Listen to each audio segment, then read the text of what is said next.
Ce qui nous explique le shir, c'est qu'aujourd'hui, les koufars et les alliés du diable sont en train de jouer un jeu hyper intelligent. Hyper intelligent.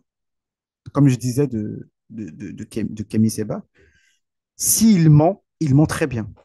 Voilà ce que je dis. Kemi Seba, si tu mens, je dis, mais vraiment, tu es bon. Tu es bon.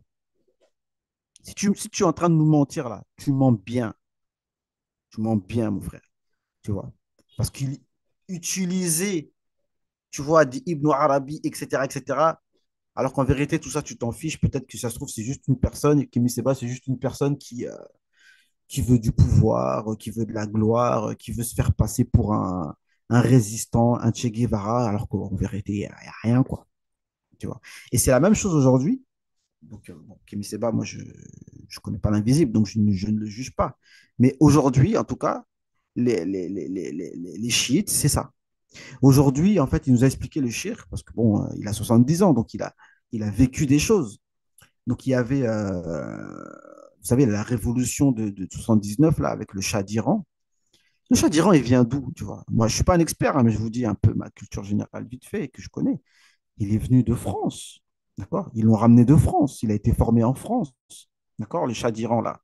Enfin, ou le nouveau, là, qui est venu après le Shah d'Iran. Ils ont viré le Shah d'Iran et ils ont ramené celui qui est venu après, là, le Khomeini. Je ne sais pas quoi. Et donc, en fait, et à partir de ce moment-là, beaucoup ont fait allégeance avec eux. Il y a les frères musulmans, notamment, que ce soit le Hamas.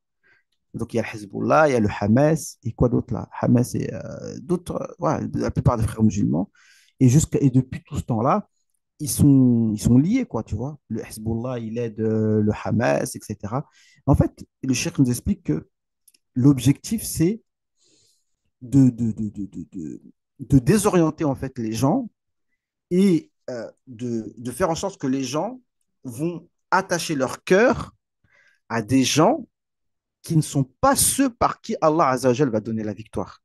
Je répète, l'objectif est de faire en sorte que les gens et les musulmans attachent leur cœur à des personnes par qui Allah ne va pas donner la victoire.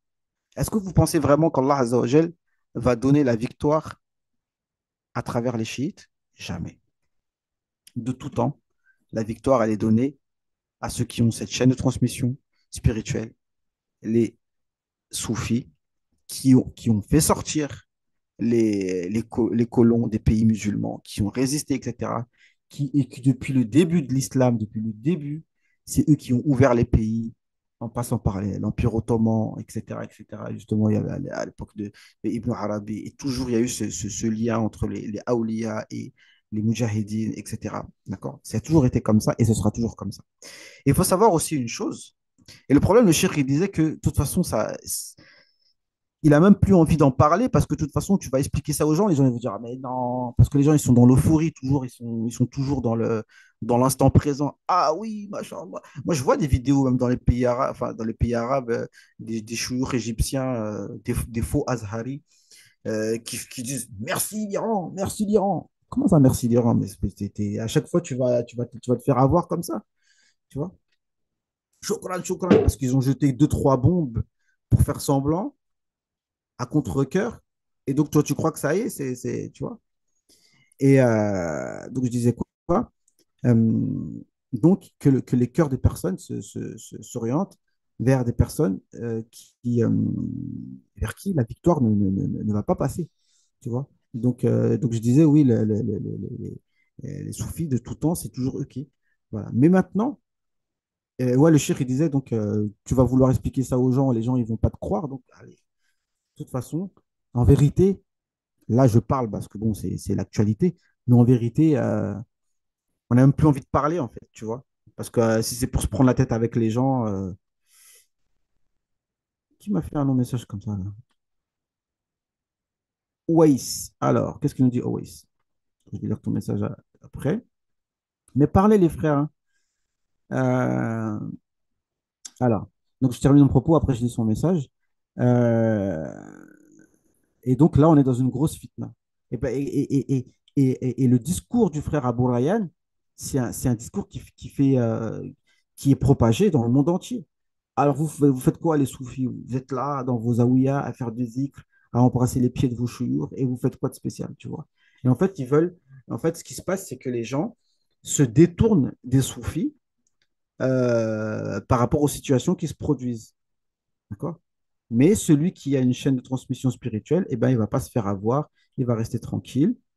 Et, et il a dit, le shirk, il a conclu pour dire que le vrai djihad aujourd'hui, c'est de préserver nos familles.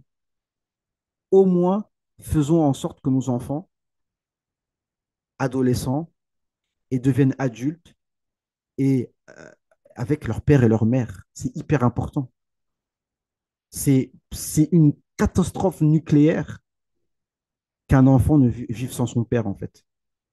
Avec un père équilibré, un père qui lui aussi est un exemple, d'accord? Et qui va permettre, parce que nos enfants, ils ont besoin de nous à toutes les étapes.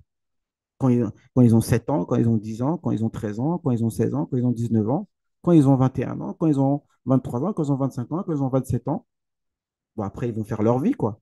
Mais au moins qu'il ait toujours son père et sa mère qui sont ensemble et qui le soutiennent dans toutes les étapes de sa vie, d'accord? Et c'est important parce que si son père et sa mère sont toujours ensemble, et ben lui, ça lui permet d'être concentré. Il a dit le shirk, si ton père et sa mère sont ensemble, et ben ça te donne un lien aussi à ta patrie. Parce que ta patrie, ça commence par ton père et ta mère. S'ils sont de la même origine, hein. Imagine ton père. Voilà. Après, même s'ils ne sont pas de la même origine, en général, il y a une homogénéité, quoi. Après, en général, les couples ils se font de manière naturelle. On ne va pas voir un frère qui est né en France se marier avec, je sais pas moi, une femme du Mexique. Pourquoi? Parce que, on n'a rien à voir avec les gens du Mexique, quoi, tu vois. Donc, même un, un Français de souche avec une Africaine, ou bien une Africaine avec un Français de souche, mais on est les mêmes, tu vois. On va les citer. Moi, Eric Younous, moi, Vincent Souleyman, on est les mêmes. Alors oui, c'est des Français, il y a des petites différences, mais on est là, on a grandi pareil. On a un peu les mêmes mentalités. Moi, je vais avoir des fois des mentalités de franchouillards, et puis eux, ils vont avoir des mentalités de rebeux, d'Africains. On est les mêmes, tu vois. Donc, voilà.